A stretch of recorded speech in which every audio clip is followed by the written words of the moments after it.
What's the number one thing that you have learned as you look at the end of 2024?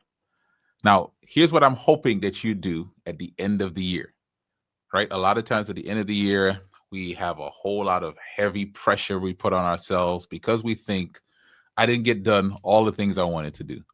And then we start feeling a sense of anxiety about the year ahead, thinking, okay, I have all of this catching up to do in the year ahead because I didn't get things done this year, probably some stuff I didn't get the year before or some years before. And so there's pressure, sometimes there's regret, there's disappointment, there's a lot of, baggage and weight that we carry from the present year. And as we look at going into the next year, there's a lot of pressure and anxiety and stress that we put on ourselves for the year ahead. I want to first of all start by telling you neither of those are helpful to actually making progress. Now, I know we think, I thrive under pressure. I do my best work when I am like, hands on the plow, when I'm white knuckling it. That's actually not true. You're not your best creative self. You can't enjoy the journey. And a lot of times you get things done, yes, but at a huge expense. So I want to just tell you, first of all, that as I'm talking about the biggest lesson I learned in 2024, I want you to approach your process of reflection from a place of, let's call it gratitude, not a place of woe, a place of stress, a place of disappointment, but approach it from a sense of gratitude. What are some of the positives that have happened for me in 2024? What are some of the good things that I've done? I know there's probably some things that you wanted to do that you didn't get done, but what are some things that you have actually done? So as you think about your time of reflection, I want you to actually say, not what didn't I do, but what did I do? What went well? What did I learn from some of the successes and even some of the losses? Let's look at them not as losses, but as lessons. All right. So 2024, let me give you some reflection for me. 2024, I started off with this idea of not just doing all of my work online, but actually going in person, getting out on the road, being where people were to share the message that I believe God gave me to share. And specifically for me, the message is monetize your ministry, helping people to figure out what's their unique ministry, what's the thing God given them.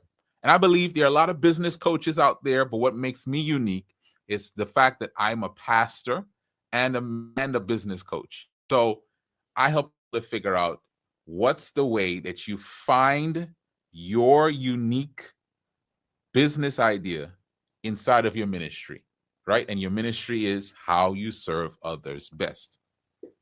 And so this year started off going to local congregations, speaking for worship services, and then meeting in the afternoon, training members on how to discover their unique ministry. And again, it's not your office in a church. It's not, your title. It's how you serve others best. And that may be the thing that you're doing on your job or something based on your life story. And maybe you're not even doing that in your local congregation, but that's your ministry. And so we started out in Savannah, Georgia. That was the first place we went, my wife and I. And then we made it to Town and Country in Tampa, Florida. We traveled to New York. We traveled to, I'm starting to lose track of it now, right? We traveled to Georgia, to Macon, Georgia. And we went to quite a few places. And I will tell you that doing that was very affirming and encouraging for me because it allowed me to get real-time feedback on the message and the stuff that I was sharing. It allowed people to ask me questions. It helped to shape what I was teaching online and offline. And so I just want to encourage anyone, if you're in the online space sharing stuff, yes, do your stuff online, share online. But any chance you get to actually get around people, maybe you host your own event, get out on the road and speak, host the in-person training, do so because it will help them and help you so much more. And so this year, that's how we started this year. April of this year had a very challenging family situation. My younger brother had a health crisis, and that required a whole lot of our whole family focus, including mine, But thankfully, he is doing so much better. I want to thank anyone who is watching this who gave to help his medical recovery process. Thank you so much. And those of you who prayed, just as much thank you to you for that. But as a part of that, it allowed me to take a focus off of work and really put it where it should have been, right? On family and on getting things together for him. The rest of the year, there were some amazing things that happened. This year, and it's interesting, I'm looking at my whiteboard ahead of me. There's some things that I said I wanted to do. I wanted to launch my website. I wanted to launch my course, launch my community. And this year, I actually got it done. So in the middle of this year, I launched my course and community. We enrolled our first cohort of people, and those people started working on monetizing their ministry, putting together their course, their program, their offer, and moving it out into the world. Great progress for them. Lives are being touched by the work that they are doing. And so that happened. And then towards the end of the year, I started doing my workshop where I'm teaching people on a regular basis how to make their first 5K in 60 days. It's super exciting for me because I get to do this on a regular basis. People are coming on, and the response I'm getting is they're getting a lot of value from it, which is very encouraging for me. And I'm ending off the year sort of the same way I started. The end of the year, last couple weeks, I went to a conference in Huntsville, Alabama, my family and I was an exhibitor, a vendor at that event. And I was there for the purpose of meeting people that I want to work with, pastors and ministers and leaders, to help them to figure out the value of what they have, and how to move it out into the world. And I'll tell you, the experience gave me a chance to make good connections, to have great conversations, but personally, it was encouraging for me. I do a podcast, right? This is what you're watching, right? I do a podcast probably every week, not every week, but I've missed a few, but for the most part, every week. And I'll be honest, sometimes I don't get feedback on the episodes, on the things that I'm teaching, on the stuff that I'm recording. And so just like any other human being, it is natural to wonder, is this making a difference? Is anyone listening? Is anyone watching? And during this conference, I had the opportunity to meet people who were watching, listening, checking it out, being benefited from it. And they shared their feedback. Thank you for that particular episode. Thank you for the interview you did with Dr. Heather Thompson Day. Thank you for the episode you did on how to balance a full-time job with starting a business. Thank you for an episode that I did a while back, which means that even though they may not be saying anything to me, they're still looking forward to it and gaining value from it.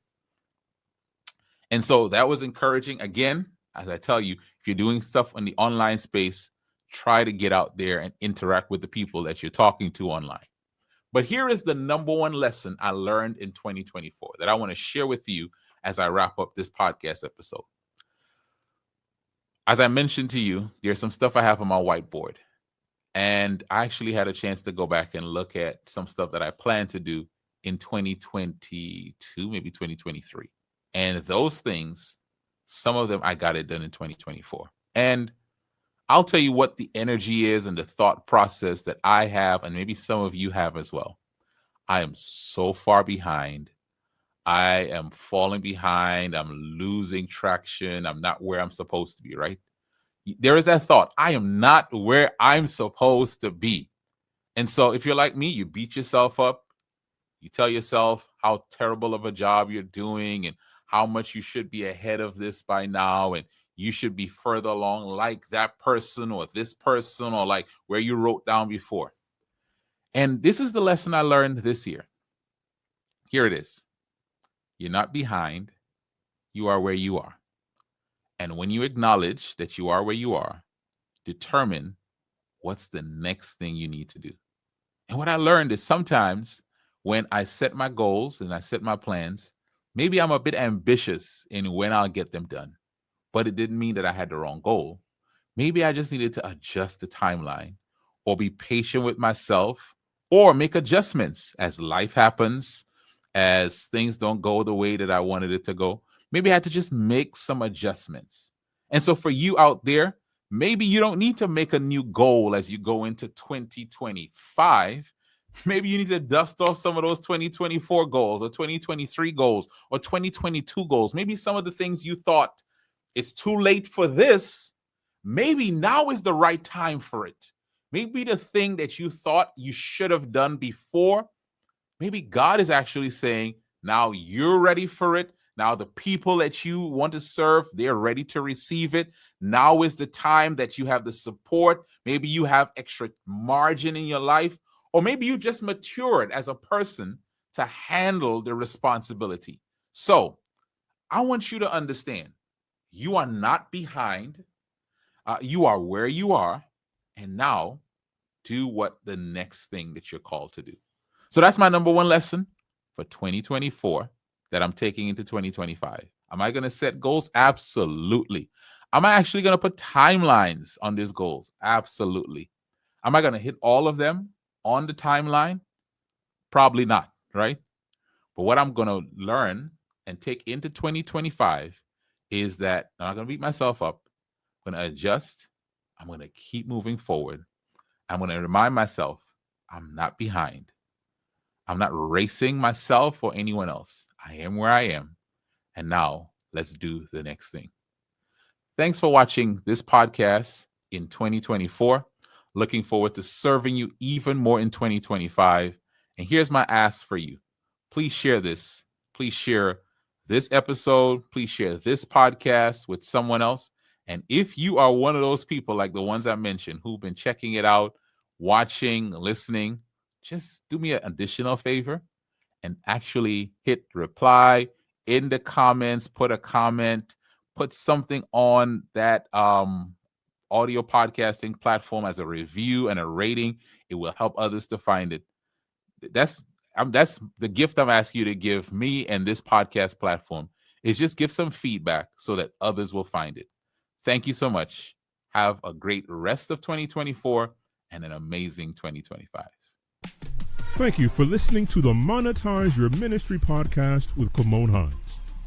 For more information, visit our website at www.monetizeyourministrypodcast.com. That's www.monetizeyourministrypodcast.com. Find us on YouTube, Spotify, and Apple Podcasts. Please share this episode with someone who needs it. Let's increase our income and impact.